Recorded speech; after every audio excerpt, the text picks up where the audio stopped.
رہبر معظم انقلاب حضرت آیت اللہ سید مجتبیٰ خامنہئی نے ایران اور امریکہ کے سربراہان مملکت کے مفاہمتی یادداشت کے بارے میں ایرانی قوم کے نام پیغام جاری کیا ہے۔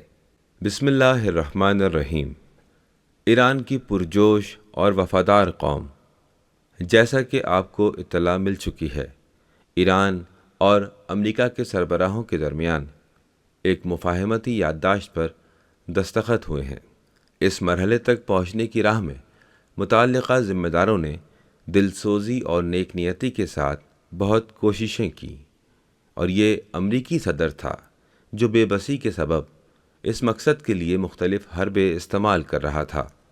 اصولی طور پر میری رائے کچھ اور تھی، لیکن ایرانی قوم اور مزاحمتی محاذ کے حقوق کے تحفظ کے بارے میں اس وعدے کی بنا پر جو سپریم نیشنل سیکیورٹی کونسل کے سربراہ کی حیثیت سے محترم صدر جمہوریہ نے اپنی اور دیگر اراکین کی جانب سے مجھ سے کیا اور واضح الفاظ میں اس کی ذمہ داری قبول کرنے کی بات کہی، میں نے اسے جاری کرنے کی اجازت دے دی۔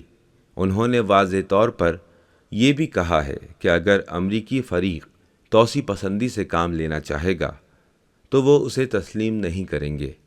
اس لمحے سے ہم، یعنی آپ سربلند قوم اور یہ حقیر خادم، شرائط کے عملی جامہ پہننے کے منتظر رہیں گے۔ البتہ یہ بات واضح ہے کہ مستقبل میں ہونے والے بالمشافہہ مذاکرات دشمن کے موقف کو قبول کرنے کے معنی میں نہیں ہوں گے۔ ہمیں امید ہے کہ ہمارے مولا حضرت ولی عصر عجل اللہ تعالی فرجہ الشریف کی دعائے خیر ایران کی باوقار قوم کے لیے ہر قسم کی نصرت و امداد اور فتوحات کا تحفہ لائے گی۔ والسلام علیکم ورحمۃ اللہ وبرکاتہ۔